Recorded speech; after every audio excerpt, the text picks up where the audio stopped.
Hello everybody, welcome back to my channel. I am Gebo the Shaman, and today we will be reading from the book called Odin Says Jesus Was a Coward.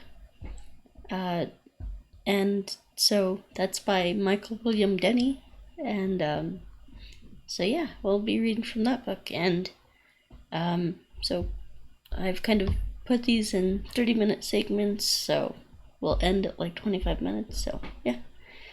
Alright, let's get started with part 2. Alright, part 2. A Lost Warrior Culture. And there is something else very unique, very powerful that I experienced while conversing with Odin that I would like to share with the reader. Odin vibrated on a very intense level that I had not experienced in my other spiritual path before. It was a little overwhelming and disturbing.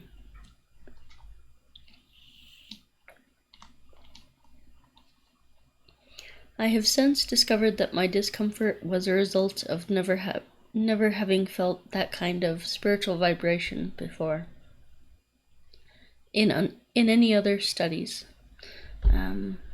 It was completely unique to my experience. It took a while to get used to it. Over the years, while investigating different mystical practices from various cultures, I believe I have had personal experience with various different deities and spiritual guides. Each culture path has a specific vibrational feel to it. I have found that the spiritual tradition of various cultures reflect the various elements in nature, the 4 elements and the 4 races. According to a Hopi myth, when human beings began spreading across the globe, the Great Spirit gave each of the 4 races an element to study and master. The Africans were given water. The East Asians were given ether. The Native Americans were given earth. Europeans were given fire. Were given the element of fire. I mentioned this Hopi myth because it has been my experience that the traditional spiritual paths of these various cultures do in fact reflect the elements as presented in this myth.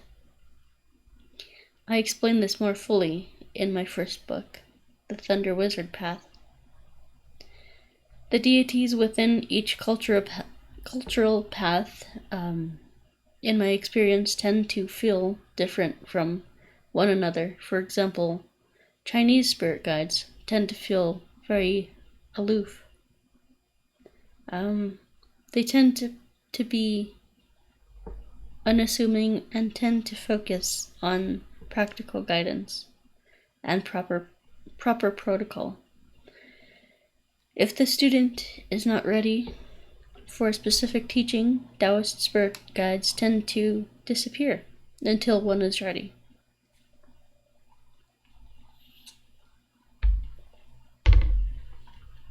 Alright. When studying Taoist spiritual practices, the indigenous spiritual path of China, with the Sifu master, if a student shows a lack of maturity and patience, or is disrespectful to the teacher or the teaching, the Chinese master will not get angry. He will simply quietly remove himself from the student, or only interact with the student through one of his other students, and not teach him directly any longer. Or he may give the student some less advanced techniques and watch from a distance until the student has shown that he has matured enough to be able to handle the advanced teachings. In other words, in order to make progress in Chinese spiritual practices, one must have subtlety, patience, self-control, and discipline. Oh, sorry, I didn't put the, there we go. All right, self-control and discipline. This is, this is congruous with the ether element, which cannot be mastered without subtlety, self-discipline, and patience. While studying African shamanic drumming, I found that like water, one must bring a joyful abandon to the art of drumming. African teachers tend to toss you into the deep end and allow the student to become engulfed in the power of the world, in the power of their world. All right. Traditional African drumming is very precise, but if one overthinks it, they can lose the rhythm. One must fully give themselves to the flow of the rhythm. My African teachers had joyfulness and non-judgmental acceptance of everyone that can only be experienced by the experience to be understood. And to me, they have taught me the essence of water. According to the Hopi myth, Europeans have been given the element of fire. My experience with Odin taught me about the true essence of the spiritual warrior and the spiritual element of fire. I am ethnically of Northwestern European descent, so you would think that I would have a natural inclination toward the fire element. Yet when I first started working with Odin, and Thor, I was overwhelmed and a little frightened at the sheer power they exuded. They also interacted with me in a completely unique way to which I was unaccustomed. The first thing that I noticed was a fierce love, commitment, and loyalty. They also tended to be very expressive with their emotions. This was in total contrast to my experience with Taoist spiritual guides who focus on teachings and This was in total contrast to my experience with Taoist guides who focused on techniques and rarely communicate their feelings or presence. When I was first starting to contact the Teutonic deities in trance, I was transported to a wooden log house. On the walls were swords and shields. The longhouse was illuminated by a blazing fire and torchlight. The fires reflected off the shields, creating orange dancing shadows, and the wooden walls. The fires reflected off the shields, creating orange dancing shadows on the wooden walls inside. Inside, it was very warm and comfortable. There was dancing, drinking, music, and shouting. I was surrounded by laughing, burly-bearded men who hugged me slapped me on the back, and welcomed me into their longhouse.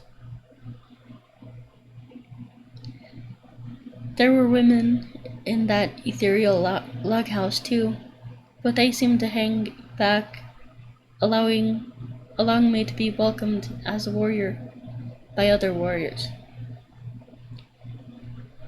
There was an exuberance and a joy. There was an exuberance and a joy that was contagious. I was a major party in there. It was a major party in there, and I was immediately accepted as one of the locals. But what struck me the most was the feeling of family, warmth, and love. But it was a fierce love, a love of complete commitment and loyalty. I had never felt that before, ever. The warmth of that place penetrated into my entire being. You may remember my description of the Chinese method of dealing with students who make mistakes.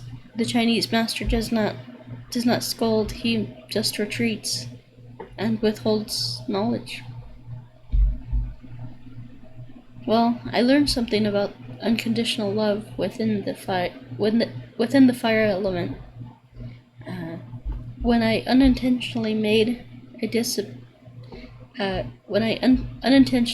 disparaging comment about Thor, he immediately became angry with me. In my spirit, I felt him shout, "How dare you insult me? Never, ever betray your family." And then, as quickly as it erupted, the anger disappeared, and the warmth and love returned. The intensity of Thor's anger was shocking to me. I began to feel attacked and hurt. But then I realized that his anger was not directed at me in the same way that humans express anger. There was no judgment or revenge. After a lightning strike, the air feels cleaner and energized, like the sudden flash of lightning that accompanied Thor's reproach. Once he expressed those feelings, the anger dissipated, and the unconditional love returned. In fact, I had never felt true love.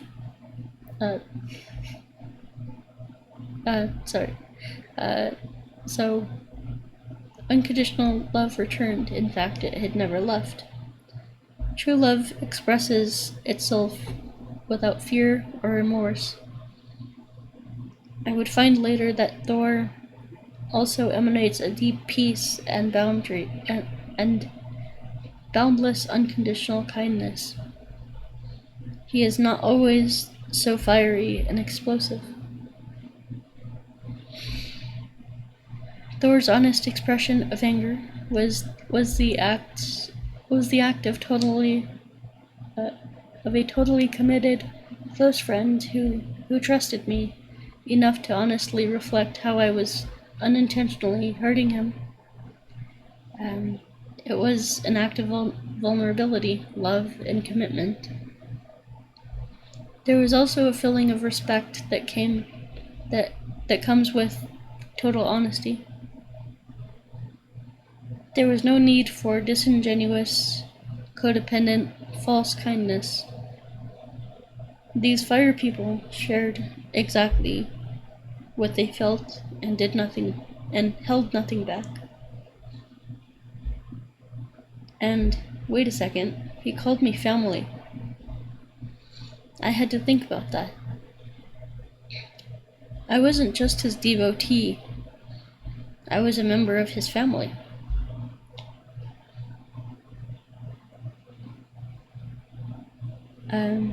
I was in for life. There was nothing I could do to lose his love. Unlike the Chinese master, who retreats and lets students learn on his own, the fire teachers stay with you in your mistakes and burn away the misunderstanding. It took a long time for this to really sink in. I'll be honest, for a few hours after this encounter, I felt shameful and guilty until I realized that it was my choice to feel this way. I had never experienced a family member who had an expression of healthy anger. This would take a little time to incorporate into my psyche. What Thor taught me was that it was okay for me to feel hurt and angry and to express it. The Teutonic deities expressed their feelings openly and fearlessly. This is the element of fire. Fire is associated with the heart center, the center of love. Love means relationship.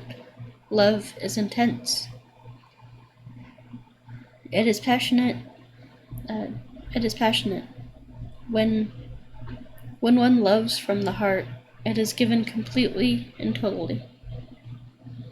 When one commits, one does so passionately and without reserve. And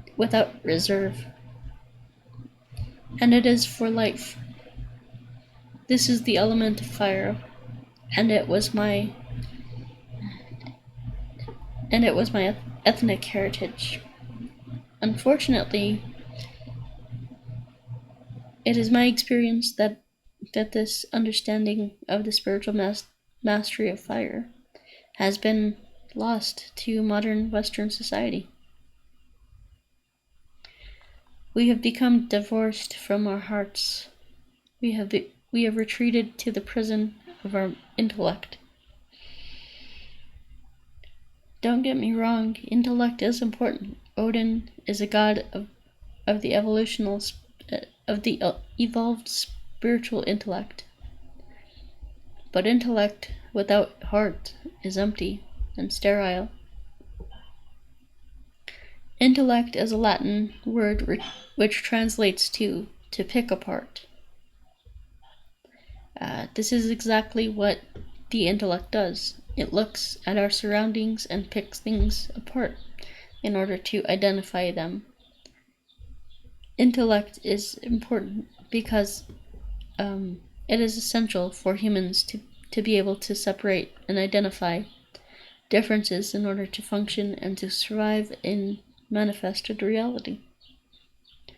But when intellect is separated from its spiritual function, it becomes a tool with which we can easily become trapped within ourselves, cut off from the power of spirit.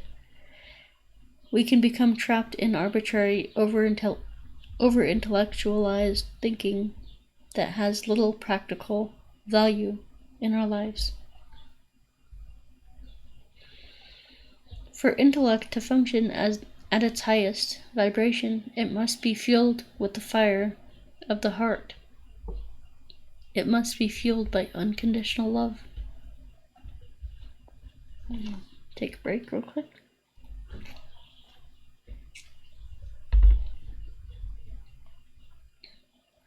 Alright. This fusion of heart and mind was the legacy of the pre-Christian European people, and it was lost to us when we allowed the sterile message of spiritual separation to divorce us from our ancestors, from our ancestral spiritual heritage. That heritage is the mastery of fire and living from the heart. This is what the Teutonic deities offer the world. When we abandoned our polytheist animist heritage for the dualist separation contained within monotheism, we separated our hearts from our minds.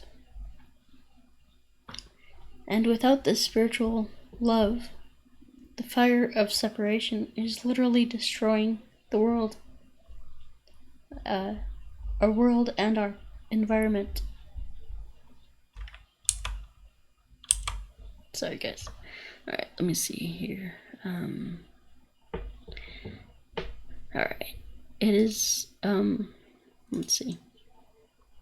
As the inheritors of the element of fire, we Westerners still spread across the world. Let's see. We Westerners still spread fire across the world.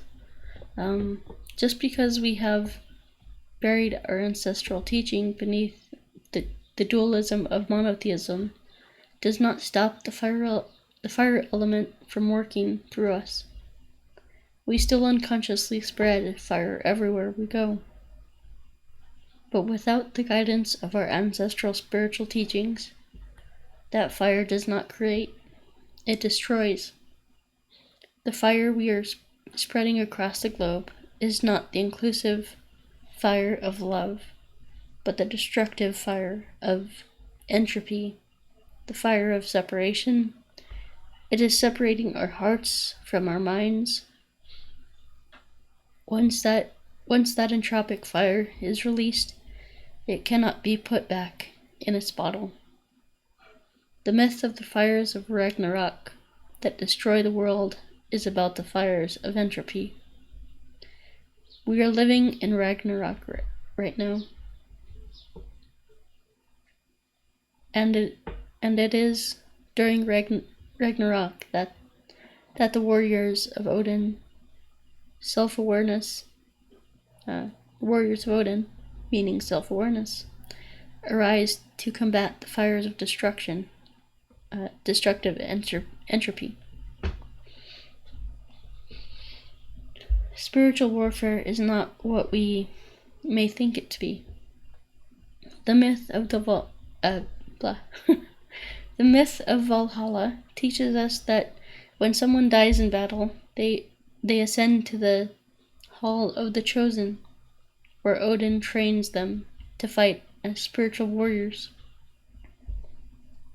To die in battle does not mean being killed in acts of physical violence. It means to live fearlessly from the heart without regret.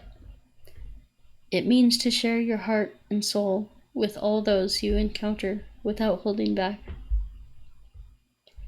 Those who live in this way have no attachments to this earthly life, because they have lived completely.